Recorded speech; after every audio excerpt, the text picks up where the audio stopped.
नमस्कार, आप देख रहे हैं आज की खबर और मैं हूं आपके साथ श्वेता वर्मा।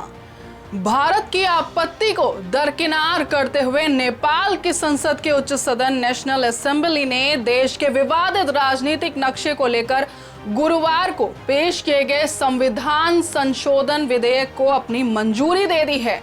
इस दौरान नेशनल असेंबली में सत्ताधारी नेपाल कम्युनिस्ट पार्टी के संसदीय दल के नेता दीनानाथ शर्मा ने कहा है कि भारत ने लिपुलेख, कालापानी और लिम्पियाधुरा पर अवैध रूप से कब्जा किया है और उसे नेपाली जमीन को लौटा देना चाहिए।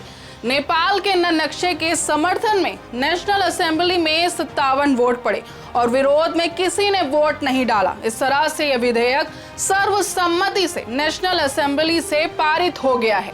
नेशनल असेंबली में वोटिंग के दौरान संसद में विपक्षी नेपाली कांग्रेस और जनता समाजवादी पार्टी नेपाल ने संविधान की तीसरी अनुसूची में संशोधन से संबंधित सरकार के विधेयक का समर्थन किया है। देखिए एक खास रिपोर्ट।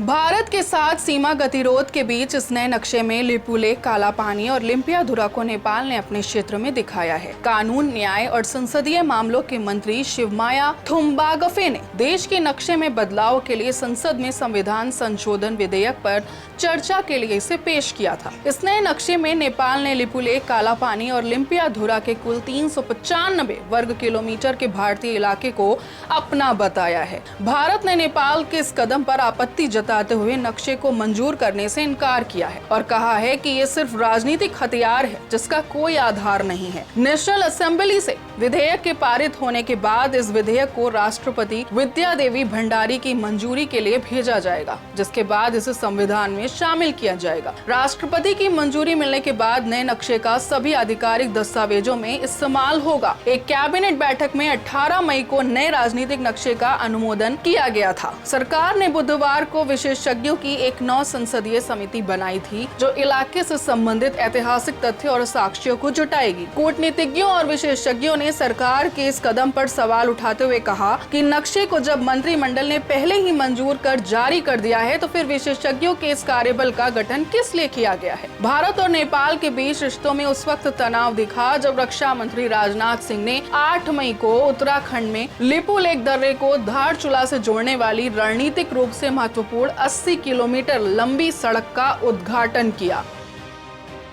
नेपाल ने इस सड़क के उद्घाटन पर तीखी प्रतिक्रिया देते हुए दावा किया है कि यह सड़क नेपाली क्षेत्र से होकर गुजरती है। भारत ने नेपाल के दावों को खारिज करते हुए दोहराया कि यह सड़क पूरी तरह उसके भूभाग में स्थित है। बाकी की तमाम खबरों के लिए बने रहे हमारे साथ और देखते रहें आज की खबर। नमस्कार।